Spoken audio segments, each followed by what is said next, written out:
Doctor Sushma Patel जी। बहुत बहुत धन्यवाद माननीय अधिष्ठाता महोदय कि आपने मुझे बजट चर्चा पर बोलने का अवसर दिया। माननीय अध्यक्ष जी, माननीय वित्त मंत्री जी ने वर्ष 2020-21 का भारी भरकम बजट सदन में प्रस्तुत किया है, जिसका आकार लगभग 5,12,000 करोड़ का है। माननीय मंत्री जी ने बजट में यह भी बताया है कि कुल लगभग 11,000 करोड़ की नई योजनाएं सम्मिलित की गई हैं। माननीय हर बार बजट में इस प्रकार की नई योजनाओं का उल्लेख किया जाता है, लेकिन ये योजनाएं जमीनी स्तर पर कितनी कारगर रही हैं, यह एक विचार करने वाला बिंदु है। माननीय बजट में यह बताया गया है कि वर्ष 2017-18 का बजट किसानों के लिए समर्पित था और 18-19 का बजट औद्योगिक विकास के लिए। लेकिन यह किसी से छिपा नहीं है कि इस प्रदेश में किसानों की क्या दुर्दशा है और किसान क्यों आत्महत्या कर रहा है। इसी प्रकार इस प्रदेश में उद्योगों की और औद्योगिक विकास की जो स्थिति है वह किसी से छिपी नहीं है। मानव नए उद्योग तो स्थापित करने की बात छोड़ ही दीजिए, पहले से स्थापित उद्योग भी तालाबंदी का शिकार हो गए हैं अथवा प्रदेश से पलायन कर गए हैं। सरकारी नीतियां मंदी बढ़ा रही हैं, पूरा औद्योगिक ढांचा चरमराया हुआ है। माननीय वर्ष 2019-20 में बजट में महिला सशक्तिकरण की बात कही गई। माननीय यह स्वागत योग्य है, लेकिन इस प्रदेश में महिलाओं और बेटियों के ऊपर हो रहे अत्याचार, उनकी सुरक्षा तथा कार्यस्थलों पर हो रहे विभिन्न प्रकार के शोषण जब तक बंद नहीं होंगे तब तक मानव महिला सशक्तिकरण नहीं आएगा, और हम इसके लिए चाहे जितना भी अपनी पीठ क्यों न थपथपा लें। मानव बजट को महिला सशक्तिकरण की ओर उन्मुख बताया गया है, लेकिन फिर इसके लिए जेंडर बजट की प्रणाली क्यों नहीं अपनाई गई है। बजट में अलग से महिलाओं के लिए बजट प्रावधान क्यों नहीं किया गया है। मानवर बजट भाषण पढ़ने और लिखने से महिला सशक्तिकरण नहीं आ जाएगा, इसके लिए ईमानदारी पूर्वक प्रयास करना होगा। माननीय अधिष्ठाता महोदय, बजट में प्रस्तुत किए गए आंकड़ों के अनुसार सरकार का कुल व्यय 5,12,000 करोड़ अनुमानित है, जिसमें 3,95,000 करोड़ राजस्व व्यय है तथा 1,17,000 करोड़ पूंजीगत व्यय है। अर्थात कुल बजट का 80% राजस्व व्यय है और मात्र 20% पूंजीगत व्यय है। माननीय ये हम सभी जानते हैं कि 20% माननीय हम सभी जानते हैं कि पूंजीगत व्यय उत्पादक होता है और राजस्व व्यय गैर उत्पादक होता है। अर्थशास्त्रीय सिद्धांतों के हिसाब से वित्तीय अनुशासन के लिए तथा उत्पादकता बढ़ाने के लिए पूंजीगत व्यय बढ़ाया जाना चाहिए, जिससे सरकारों की वित्तीय स्थिति मजबूत हो।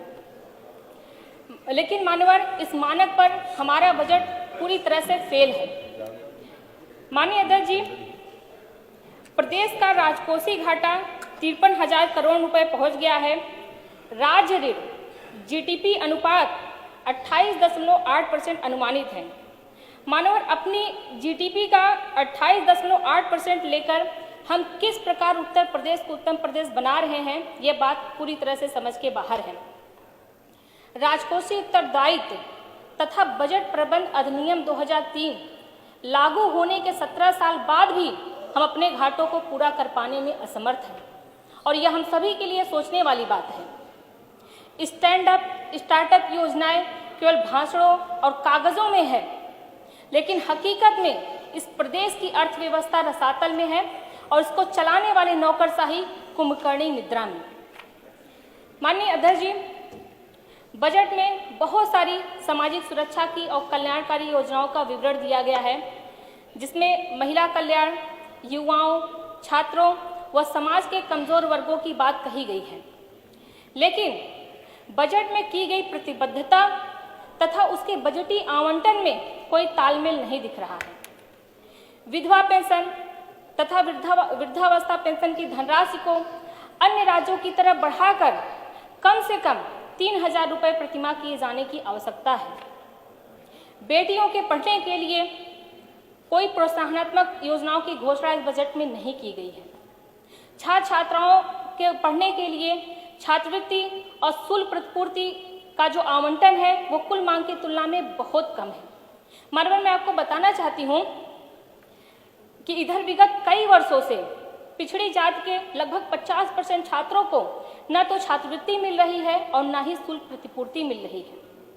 पिछड़ी जात के छात्रों की संख्या चूंकि बहुत अधिक है, इसके लिए ये उचित यह होता कि पिछले वर्षों में कुल जनरेट डिमांड के हिसाब से आवंटन किया जाता, लेकिन मानवर इस बार भी बजट में इस प्रकार की कोई व्यवस्था नहीं की गई है। छात्रवृत्ति और फीस के अभाव में बड़ी संख्या में छात्रों ने या तो पढ़ाई छोड़ दी है या तो उनके अभिभावकों ने कर्ज लेकर अपने बच्चों को पढ़ा रहे हैं। मानवर, ये हम सभी जानते हैं कि जब अभिभावक पर कर्ज का बोझ अधिक पड़ने लगता है तो वो सबसे पहले अपनी बेटी को स्कूल जाने से रोकता है। मानवर, ऐसी स्थिति में इस प्रकार की स्थिति में जो बेटियों का उच्च शिक्षा में नामांकन दर है वो बहुत कम हुआ है और उनकी ड्रॉप आउट रेट बहुत बढ़ी है। मानवर, इस प्रकार की स्थिति में हम अपनी बजट में महिला सशक्तिकरण की जो बात कर रहे हैं या किस प्रकार कर रहे हैं, ये पूरी तरह से हमारे समझ के बाहर है। माननीय अध्यक्ष जी, मैं अंत में माननीय वित्त मंत्री की बात से पूरी तरह से सहमत हूँ कि हम सभी को संकीर्णताएं त्याग कर राज्य और राष्ट्र के विकास के लिए सहभागी होना चाहिए। मानव, निश्चित ही हमें संकीर्णताएं त्यागनी होंगी। जब विकास के लिए योजना बने तो प्रदेश के 403 विधानसभा में बने।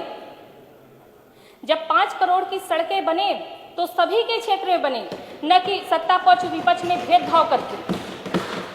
जब मुख्यमंत्री सामूहिक विवाह आयोजित किया जाए तो सत्ता पक्ष और विपक्ष सभी जनप्रतिनिधियों को आमंत्रित किया जाए, न कि विपक्ष के जनप्रतिनिधियों को छोड़ दिया जाए। मान्यवर